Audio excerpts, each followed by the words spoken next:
Okay, so let's take a look at the minor triad. It consists of a minor third, I got a one, minor third, fifth. So what does minor mean? Just a flatted third. So we had the major third. Now we just simply move that down a half step to flatten it. It's a minor third. And my philosophy, by the way, on diagrams and show me it on a diagram, that's just disconnecting you from the fretboard. Just do the math on these things in your mind, and they will become ingrained because you don't need a diagram to figure out any scale, mode, or chord. Just understand intervals and what intervals are in something, and then you can just figure it out for yourself, and it becomes ingrained. Just like when you write something down, like your goals, somehow they become more internalized. Same thing here. If we're constantly looking at a page trying to memorize something, as intricate as a scale, I don't think it serves us well. So just really understand that this is the construction. So it's a minor third, and then it's a major third between the third and the fifth degree.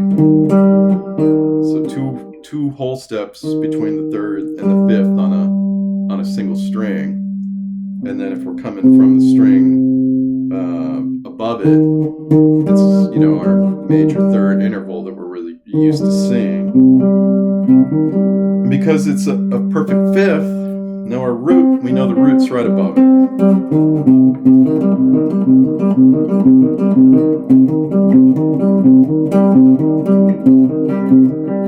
So just like the major triad, we want to see this from all angles.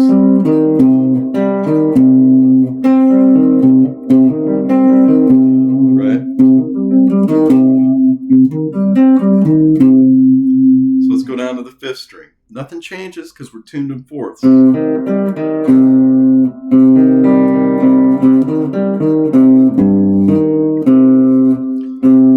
it's interesting too, like when we play things backwards, or they're inversions, things sound entirely different. We can just be playing a triad, but if we play it backwards, it sounds different. Right? And did that really sound like that? Yeah. Let's really listen to what minor is doing to us, what we're feeling when we play it. It's dark, right? In the movie, something bad is happening or anticipated. Oh, but everything worked out okay because we went to major. This is the basic harmony here that we want to, if major's here and minor's there, there's all this harmony in between the two that we can play with, that I'm learning. And it's increasing my perspective on really, the importance of hearing these, what this, internalizing the feeling of this. It's worth, you want to experience, everything's okay. Uh-oh.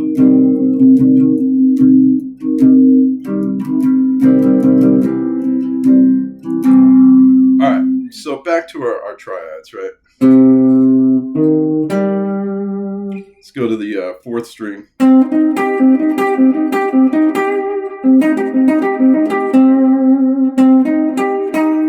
Now we can go down. Right, so, whoops. Now I'm thinking, I'm on the fifth And I know the third is a major third away. So if I'm disoriented in the middle of playing, but I know I'm playing, a minor chord, I can't think my way out of a jam. Not that you want to be thinking all the time when you're playing, but I did hear an interview with Kurt Rosenwinkel, hero of mine, jazz guitarist. If you hadn't heard of him, definitely check him out. Amazing.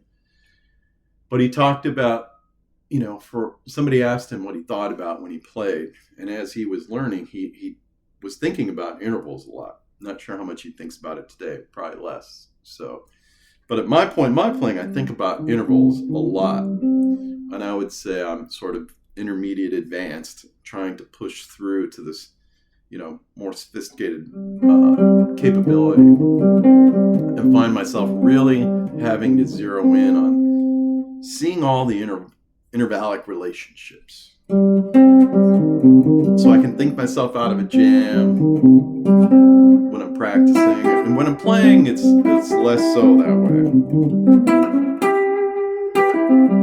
But just, we want to understand, we want to be mindful of what's happening from an intervals perspective.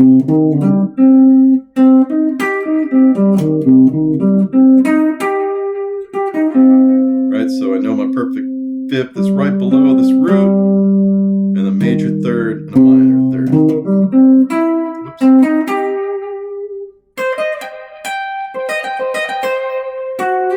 Whoops.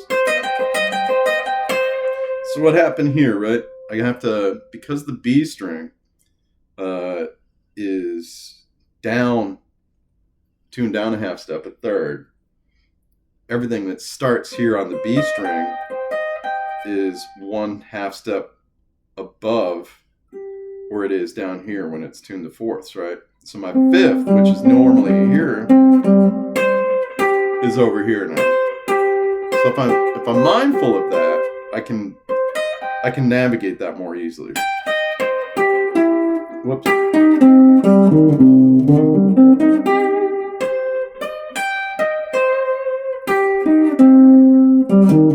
Right.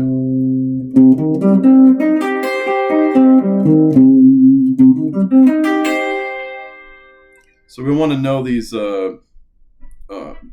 vertically, as well as horizontally. But let's move over here to the third string root of the C. So our minor third, right? And then we know our fifth is a major third from the third.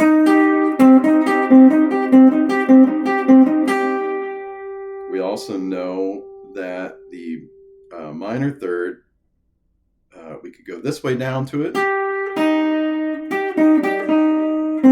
And then it's a minor third between the root and the three. I know it's crazy to think about it that way. It's how I process this. That level of detail I found is very important. There's another way of getting at it, right?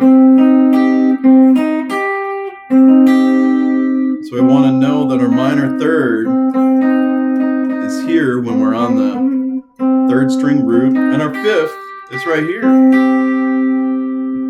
Because in the future we might want to say, I'm on here, I want to play, the major, the minor triad. And from the fifth, I want to play the sixth,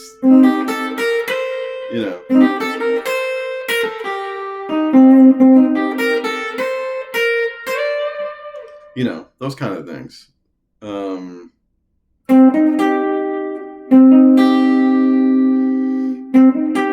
So just trying to see that.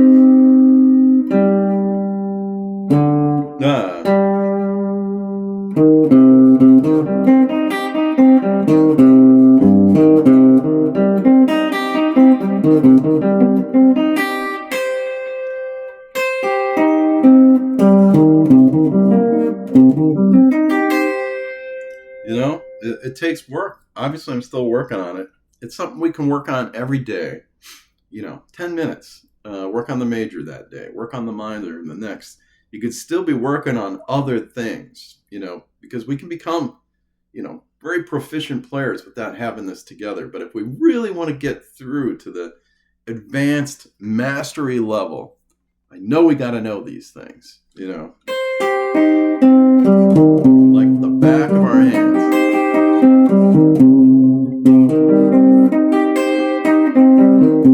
Right, so we just got to put in the time. The reason I do these lessons is to make me get them together. If you find it helpful, that's super cool.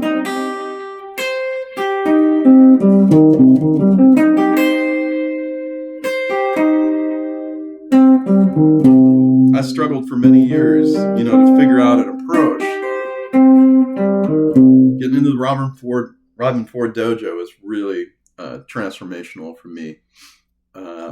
Breaking through barriers that had just been there for, so many years.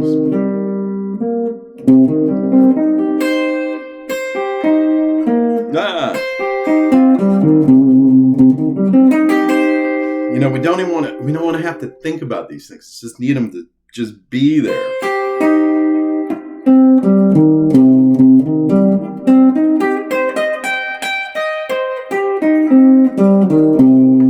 Just see it every way. See how I'm doing that.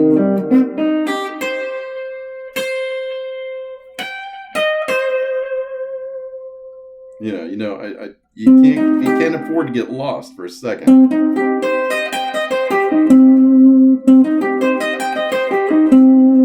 Minor is something I've, got to get stronger on. All right, man. I hope that was not too meandering.